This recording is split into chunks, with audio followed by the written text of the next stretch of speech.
Chaque année, le ministère de l'Éducation nationale publie les indicateurs de résultats des lycées. Il ne s'agit pas d'établir un classement, encore moins un palmarès, mais bien de fournir un outil pour mieux comprendre les différents facteurs de réussite des élèves en lien avec les établissements qui les accueillent. Les résultats sont analysés selon des points de vue complémentaires.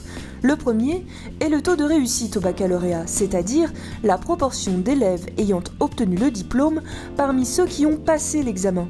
Il s'agit de l'indicateur le plus connu, mais il ne reflète pas suffisamment le travail d'accompagnement des lycéens jusqu'à l'obtention du diplôme.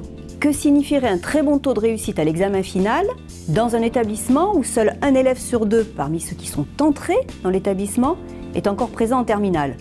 Au-delà du taux de réussite, il faut rendre compte de ce qui est arrivé à l'ensemble des élèves que le lycée a accueillis, c'est-à-dire mesurer la capacité du lycée à accompagner l'ensemble de ses élèves jusqu'au baccalauréat.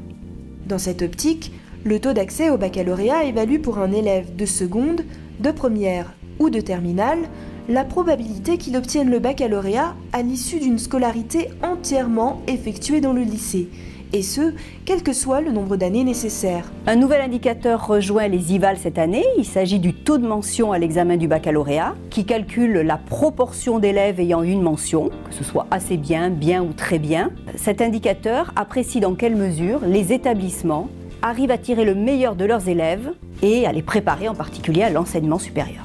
Pour apprécier les résultats des établissements en termes d'accès au baccalauréat, des taux observés ne suffisent pas.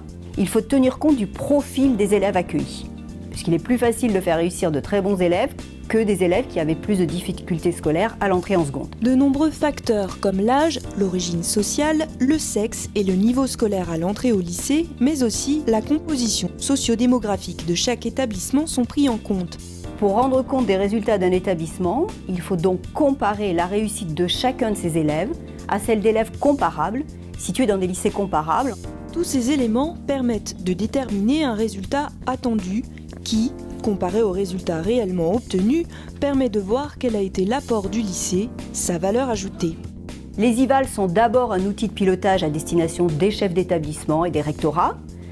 Ils peuvent également être un outil d'information pour les parents d'élèves sur la capacité des lycées qui accueillent leurs enfants à les accompagner jusqu'au baccalauréat. Retrouvez plus d'informations sur la méthodologie et la présentation de ces résultats sur education.gouv.fr.